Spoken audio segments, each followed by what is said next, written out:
ሰላም ጤና ይስጥልን። የሀገር ውስጥና የባህር ማዶ ዜናዎቻችን ቢዝነስን ጨምሮ ለእናንተ የምናደርስበት ሰዓት ላይ ነው የምንገኘው።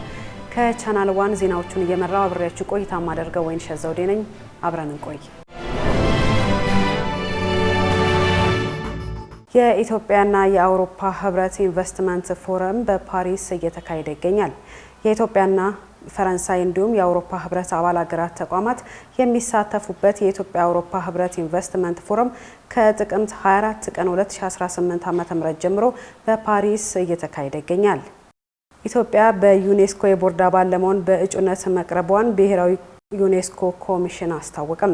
43ኛው የዩኔስኮ አጠቃላይ ጉባኤ በኡዝቤኪስታን እየተካሄደ ሲሆን በኢፌዴሪ ትምህርት ሚኒስቴርና የብሔራዊ ዩኔስኮ ኮሚሽን ፕሬዝዳንት ፕሮፌሰር ብርሃኑ ነጋ የተመራ የኢትዮጵያ ልዑካን ቡድን በጉባኤው ላይ እየተሳተፈ ይገኛል። በዚህ ጉባኤ ኢትዮጵያ የቦርድ አባል ለመሆን በእጩነት መቅረቧ የተገለጸ ሲሆን አባል ሆና መመረጧ በማንኛውም የቦርድ ውሳኔዎች ላይ ተሳታፊ ያደርጋታልም ተብሏል። ኢትዮጵያ በቅርቡ የተመዘገበውን የአንያ ዋደንን ጨምሮ እንደ አውሮፓን አቆጣጠር ከ2010 ጀምሮ 6 የባዮስፌር ሪዘርቮችን ማስመዝገቧ ይታወቃል።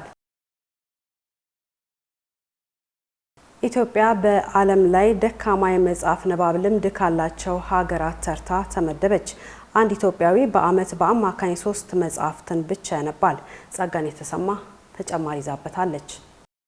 በ102 ሀገራት በሚገኙ ዜጎች የንባብ ልምድ ላይ ደረጃ የሚያወጣው ሲኢኦ ወርልድ መጽሔት በ2024 ያደረገው ጥናት ላይ ኢትዮጵያም ተካታለች። ይሄው መረጃ እንደሚያሳየው ኢትዮጵያ በመጽሐፍ አንባቢያን ደረጃ በጥናቱ ከተካተቱ 102 ሀገራት 91ኛ ደረጃ ላይ ተቀምጣለች። ኢትዮጵያውያን በአማካኝ በዓመት 62 ሰዓታት ብቻ ለንባብ ሲያጠፉ በዓመት አንድ ኢትዮጵያዊ 3 መጽሐፍትን ያነባል ብሏል ጥናቱ። የጎረቤት ሀገር ኬንያ ዜጎች በአማካኝ 108 ሰዓታት ለንባብ እንደሚያውሉም አሳይቷል። አሜሪካውያን በዓለም ላይ በጣም ንቁ አንባቢዎች ሆነው ወጥተዋል። በአማካይ በዓመት 35 ሰዓታት ያነባሉ። ይህም በሳምንት 7 ሰዓት ያህል እንደማለት ነው። በተከታይነት ህንዶች ሲቀመጡ በዓመት 352 ሰዓታት ለመጽሐፍ ንባብ ይሰጣሉ። የዩናይትድ ኪንግደም ዜጎች 343 ሰዓታት ለንባብ በመስጠት ይከተላሉ። እንደ ሲኢኦ ወርልድ ሪፖርት ፈረንሳዮች 305 ሰዓታትና ጣሊያኖች 278 ሰዓታት ለመጽሐፍ ንባብ ይሰጣሉ በሚል የመጀመሪያዎቹን 5 ደረጃዎች ይዘዋል። ይህም አውሮፓ የመጽሐፍ ወዳጆች አህጉር ሆና እንደቀጠለች ያረጋግጣል። እንደ ቻይና፣ ጃፓንና ደቡብ ኮሪያ ያሉ የእስያ ሀገራት በመካከለኛ ደረጃ ላይ ተቀምጠዋል። የባንግላዴሽ ዜጎች 62 ሰዓታት፣ የፓኪስታን 60 ሰዓታት እንዲሁም የአፍጋኒስታን ዜጎች 58 ሰዓታትን ለመጽሐፍ ንባብ በማዋል በዓለም ላይ ከሁሉም ሀገራት እጅግ ዝቅተኛ ተሳትፎ ካላቸው ሀገራት መካከል ተመድበዋል። አሁን ላይ ዘመናዊ ስልኮች የሰውን መጽሐፍ የማንበብ ልማድ እያዳከሙ ስለመሆኑ በስፋት ይነሳል። በኢትዮጵያ ኤሌክትሪክ ኃይል ስር የሚገኘው የአይሻ 2 የንፋስ ኃይል ማመንጫ ጣቢያ በ2018 የመጀመሪያ ሩብ ዓመት 34.67 ጊጋዋት ሰዓት ኃይል ማምረቱን አስታወቀ። ይህም የእቅዱን 87.2 በመቶ እንደሆነም ገልጿል። መሀል ይደመላሽ በኢትዮጵያ ኤሌክትሪክ ኃይል ስር የሚገኘው የአይሻ 2 የንፋስ ኃይል ማመንጫ ጣቢያ በ2018 የመጀመሪያ ሩብ ዓመት አፈጻጸሙን ይፋ በተደረገበት ወቅት እንደተገለጸው የእቅዱን 87.2 በመቶ ማሳካት ተችሏል። ነገር ግን ይህ አፈጻጸም ዝቅ ያለበት ምክንያት በዋነኝነት በተወሰኑ ተርባይነሮች ኮንዳክተር ላይ ባጋጠመ ቴክኒካዊ ችግርና ዓመታዊ ጥገና ምክንያት ተርባይነሮች በመቆማቸው መሆኑን የጥገና ክፍል ኃላፊ የሆኑት አቶ ዮሐንስ አስማረ ገልጸዋል። ጣቢያው በሩብ ዓመቱ ከኢትዮጵያ ወደ ጅቡቲ በዘረጋው መስመር አማካኝነት ኃይል ለመስጠት የሚያስችለውን የተሳካ ሙከራ ስራ ያካሄደ ሲሆን በጣቢያው አካባቢ ባለው ከፍተኛ ንፋስና አቧራ ምክንያት ለሚፈለገው ተከታታይ የጽዳትና የጥገና ስራ የሰው ኃይል እጥረት መኖሩን ኃላፊው ጠቁመዋል። የአይሻ 2 የንፋስ ኃይል ማመንጫ ፕሮጀክት ግንባታው ሙሉ በሙሉ ሲጠናቀቅ በዓመት 436 ጊጋዋት ሰዓት የማምረት አቅም ይኖረዋልም ተብሏል። የመንግስት ንግድ ቤቶች ኪራይ ጨረታ አሸናፊዎች ውል እንዲፈጽሙ ተጠየቀም። የአዲስ አበባ ከተማ አስተዳደር የቤቶች ልማትና አስተዳደር ቢሮ በከተማው በተለያዩ አካባቢዎች የሚገኙ የመንግስት ንግድ ቤቶችን በጨረታ አወዳድሮ በኪራይ ለማስተላለፍ የወጣውን የሁለተኛ ዙር ጨረታ ውጤት ይፋ አድርጓል።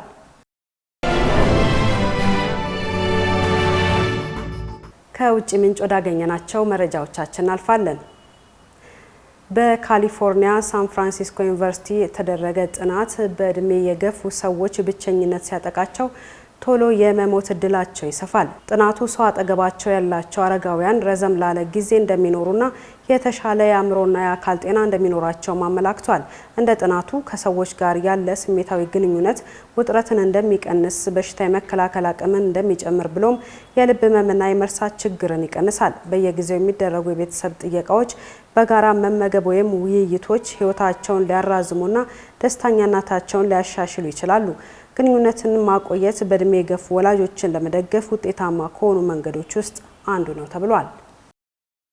አጥቢ እንስሳት ህዋ ላይ መኖር ይችሉ ይሆን? ይህንን ጥያቄ ለመመለስ ቻይና አንድ ጥናት እያደረኩ ነው ብላለች። ሀገሪቱ ለመጀመሪያ ጊዜ በጠፈር ላይ በአጥቢ እንስሳት ዙሪያ ምርምር የሚያደርጉ ጠፈርተኞችንና ለጥናቱ የሚያስፈልጉ አይጦችን የያዘ ቡድን ወደ ዓለም አቀፉ የህዋ የምርምር ጣቢያ መላኳን አስታውቃለች።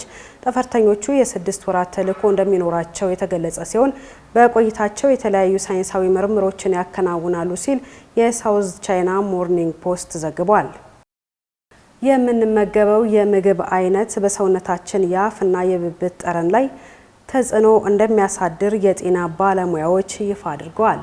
በዚህ ጉዳይ ላይ ሄሮዳይት ንጉሴ ተጨማሪ ዘገባ ይዛበታለች። ባለፉት 10 ዓመታት የሰውነታችን ጠረን ላይ ተጽዕኖ የሚያሳድሩ ነገሮች እድሜ፣ ሆርሞን፣ ጤና፣ ንጽህና አጠባበቅ፣ እርግዝናና የወር አበባ ዑደት እንደሆኑ ይታመን ነበር። የዘመናችን ምሁራን ደግሞ ከነዚህ በተጨማሪ የምንመገበው ምግብ ለአፋችንና ለብብታችን ጠረን መጥፎ ወይም ጥሩ መሆን አስተዋጽኦ እንዳለው ያብራራሉ። ለምሳሌ እንደ ብሮኮሊ፣ አበባ ጎመንና ጎመን ያሉ አትክልቶች ለጤና ተመራጭ ቢሆኑም በብዛት የሰልፈር ውህዶችን የያዙ በመሆናቸው ወደ ሰውነታችን ገብተው ከቆዳ ባክቴሪያ ጋር ሲዋሃዱ የላባችን ጠረን መጥፎ እንዲሆን ምክንያት ይሆናሉ። በአንጻሩ ደግሞ እንደ ካሮት፣ ቲማቲምና ፖም ደማቅ ቀለም ያላቸው አትክልትና ፍራፍሬዎችን ስንመገብ ጥሩ መዓዛ እንደሚኖረን ባለሙያዎች ያብራራሉ። እንደ ዳቦና ድንች ያሉ በካርቦሃይድሬት የበለጸጉ ምግቦችን እንዲሁም ስጋን አዘውትሮ መመገብ ሰውነታችን ለሚኖረው መጥፎ ጠረን አስተዋጽኦ አለው። ነጭ ሽንኩርት የአፍ ጠረናችን ላይ ጥሩ መዓዛ ባያስከትልም የላብ ጠረናችን ላይ ግን ጥሩ ተጽዕኖ አለው። ባለሙያዎቹ አክለውም ከምንም በላይ ጤና እንደሚቀድምና በምግቦች ምክንያት የሚመጣውን ጠረን የግል ንጽህናን በመጠበቅ የላብ ማድረቂያዎችን በመቀባት መቆጣጠር እንደሚቻል አስረድተዋል። ዘገባው የቢቢሲ ነው።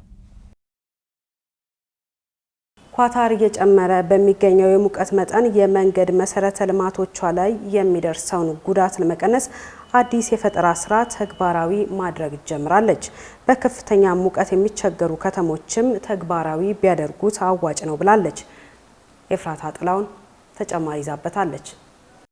ኳታር እየጨመረ በሚገኘው የሙቀት መጠን የመንገድ መሰረተ ልማቶቿ ላይ የሚደርሰውን ጉዳት ለመቀነስ አዲስ የፈጠራ ስራ ተግባራዊ ማድረግ ጀመረች።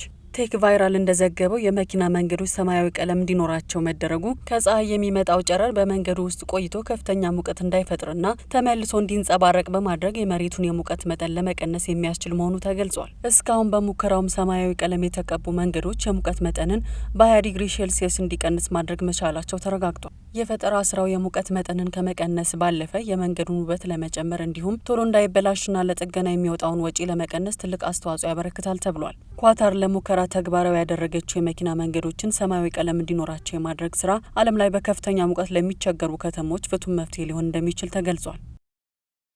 በ2025 የመጀመሪያዎቹ 9 ወራት ወደ ደቡብ አፍሪካ የሚያቀኑ የሩሲያ ቱሪስቶች ቁጥር በ28.5 በመቶ ጨምሯል ተብሏል። አናውል ተስፋ ዝርዝሩን እንደሚከተለው ያቀርበዋል። የደቡብ አፍሪካ ብሔራዊ ስታቲክስ አገልግሎት እንደዘገበው ከጥር ወር ጀምሮ 25267 የሩሲያ ዜጎች ሀገሪቱን የጎበኙ ሲሆን ይህ ደግሞ በ2024 በተመሳሳይ ወቅት ከነበሩት 19661 ጎብኚዎች ጋር ሲነጻጸር ጭማሪ አሳይቷል። ሪፖርቱ እንደሚያመለክተው ባሳለፍነው የመስከረም ወር ከ1500 በላይ ሩሲያውያን ኬፕ ታውን አየር ማረፊያ ደርሰዋል። ወደ 1200 የሚጠጉት ደግሞ በጆሃንስበርግ አየር ማረፊያ አቀባበል ተደርጎላቸዋል። 134 የሩሲያ ቱሪስቶች በየብስ መንገድ ተጉዘው ሄደዋል። ወደ ሀገሪቱ ከቀኑት መካከል 2840ው ለረፍት ጉዞ፣ 53ቱ ለንግድ እና 6ቱ ለትምህርት የተጓዙ ናቸው። ከ2009 ዓ.ም ጀምሮ ሩሲያና ደቡብ አፍሪካ ከቪዛ ነፃ የሆነ ስምምነት ያላቸው ሲሆን በ2017 መንግስት ሀገሪቱን የሚጎብኙ የውጭ ቱሪስቶች ለመጠበቅ ተጨማሪ የደህንነት እርምጃዎችን ማስተዋወቁን የደቡብ አፍሪካ ሚዲያ ዘግቧል።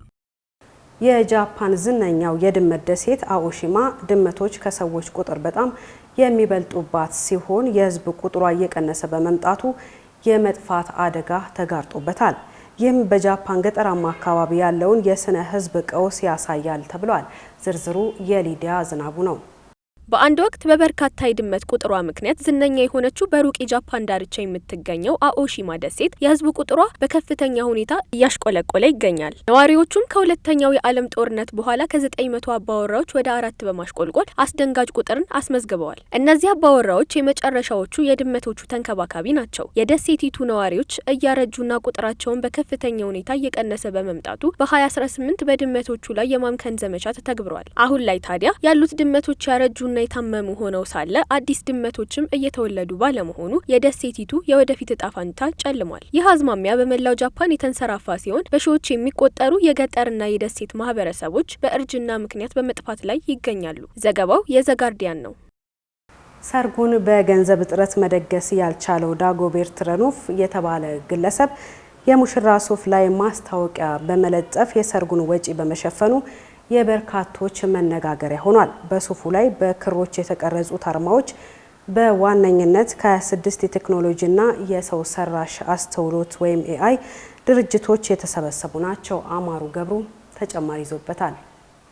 ዳጎቤርት ረኑፍ የተባለው ፈረንሳዊው ስራ ፈጣሪ ግለሰብ በዚህ ወር በተደረገው ሰርጉ ላይ የለበሰው የሙሽራ ሱፍ በተለያዩ የቴክኖሎጂ ኩባንያ አርማዎች ማስታወቂያ በመሞላቱ የበርካቶችን ትኩረት መሳብ ችሏል። ሱፉ ላይ በክሮች የተቀረጹት አርማዎች በዋነኝነት ከ26 የቴክኖሎጂና የሰው ሰራሽ አስተውሎት ድርጅቶች ላይ የተሰበሰቡ ናቸው። ይህም ለሙሽራው ወደ 7500 የአሜሪካ ዶላር የሚጠጋ ገንዘብ ያስገኘው ሲሆን አብዛኛውን ወጪ ያወጣው ልዩ ልዩ አርማዎች ለተደረጉለት ውዱ የሱፍ ልብስ ስፌት እንደሆነ ተገልጿል። ረኑፍ ይህንኑ ድርጊት አስቂኝ የገበያ ስልትና የማህበረሰብ መንፈስ የተቀላቀለበት ነው ሲል በኤክስ ገጹ ላይ አስፍሮታል። ታዲያ ታሪኩ በማህበራዊ ሚዲያ ላይ በፍጥነት በመሰራጨቱ ትንንሽ የሆኑት ስፖንሰር ድርጅቶች ዓለም አቀፍ ትኩረት እንዲያገኙ አስችሏቸዋል። የዚህ ፈረንሳዊ ተግባር ከፍተኛ የሰርግ ወጪን ለመቋቋም አዳዲስና ያልተለመዱ መንገዶችን መፍጠር እንደሚቻል ያሳየ ሲሆን ሰርጉ ደግሞ የፈጠራ ብራንዲንግ የጥናት ምሳሌ ሆኗል ሲል የቢዝነስ ቱዴይ ዘገባ ያመለክታል።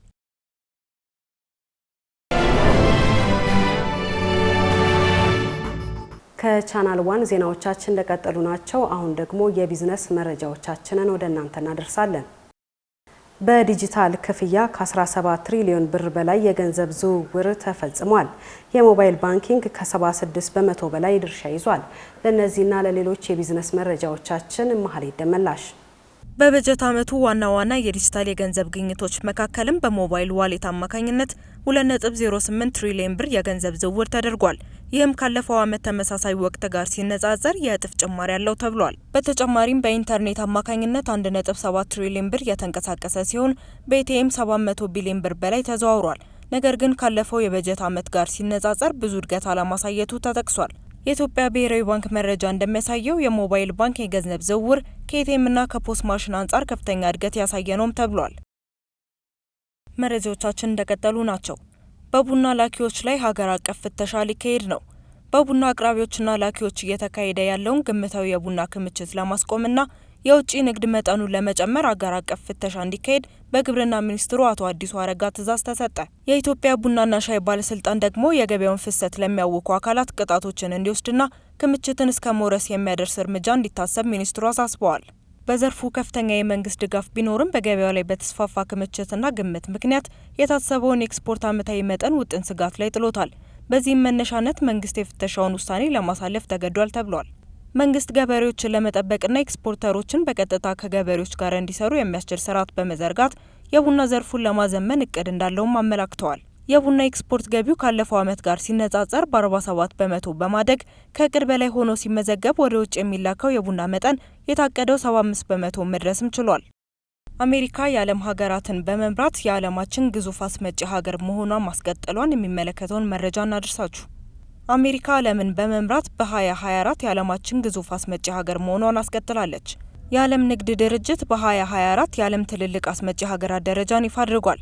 በዚህ መሰረት ጠንካራ የሀገር ውስጥ ፍላጎት ያላት አሜሪካ ከዓለም አቀፉ አስመጪ ንግድ 13.6 በመቶ ድርሻ በመውሰድና 3.4 ትሪሊዮን የአሜሪካን ዶላር የሚያወጡ እቃዎችን በማስመጣት በዓለም ትልቁ አስመጪ ሀገር ሆና በአንደኛ ደረጃ ላይ ትገኛለች። አሜሪካን ተከትላ ቻይና በ2.6 ትሪሊዮን ዶላር አስመጪነት ሁለተኛ ደረጃን ስትይዝ፣ ጀርመን በ1.42 ትሪሊዮን ዶላር ሶስተኛ ደረጃን ይዛለች። በአጠቃላይ በመጀመሪያዎቹ 30 ደረጃዎች ውስጥ የተካተቱት ሀገራት ባለፈው ዓመት 20.4 ትሪሊዮን ዶላር የሚያወጡ እቃዎችን አስገብተዋል ተብሏል። እንደ ሪፖርቱ ከሆነ በዓለም አቀፍ ደረጃ በብዛት ከሚገቡት የኢንዱስትሪና የፍጆታ እቃዎች መካከል መድኃኒቶችና ተሽከርካሪዎች ይገኙበታል። የዕለቱን የመጨረሻውን የቢዝነስ መረጃችንን እናድርሳችሁ። የጀርመኑ ቮልስዋገን በአሜሪካ ቀረጥ ምክንያት በ2025 ከፍተኛ ኪሳራ አጋጠመው።